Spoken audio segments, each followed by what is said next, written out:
Jeg kan ikke finne brillefotoraler. Jeg er endevendt rom for rom. I bilen har jeg vært romestert.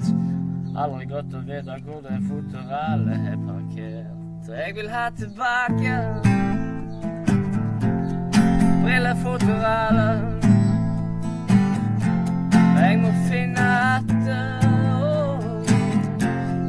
brillefotoraler. Brillefotoraler. Ja, det er brunt. Og brillene passer akkurat oppi.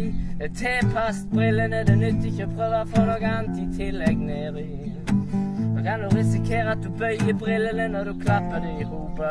Da blir du gående rundt med skjeve briller og glåper. Jeg vil ha tilbake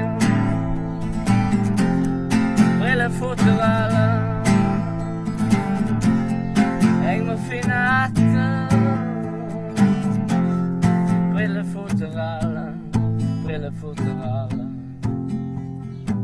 Jeg ser mange som ikke bruker brillefotoraler. Brillene ligger slengt omkring og får seg lett i skraper.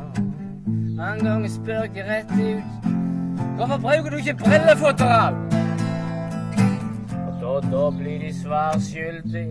Jeg hadde ikke regnet med at noen skulle ta opp det temaet. Det kommer som regel litt bardus, men jeg kjører de til veggs og spør igjen: har dere brillefotoraler her i dette hus, ja? Dette hus, ja. Jeg vil ha tilbake brillefotoraler. Jeg vil ha tilbake, finne etter brillefotoraler. Mitt har vært vekk i en god måned. Jeg har tenkt igjennom alle plassene jeg har vært. Ringt rundt og leid i skuffer og skapet, men jeg kan ikke finne etter brillefotoraler. Det beskytter brillene mot alle mulige ting. Jeg har hatt det med meg i tjukt og tynt helt siden jeg begynte med briller. Det er en trygghet. Godt å vite at brillene har sin plass her på jorda. De ikke er på naso. Jeg vil ha tilbake brillefotoraler. Jeg må finne etter brillefotoraler. Brillefotoraler. Jeg kan ikke gå for lenge uten brillefotoraler, nei.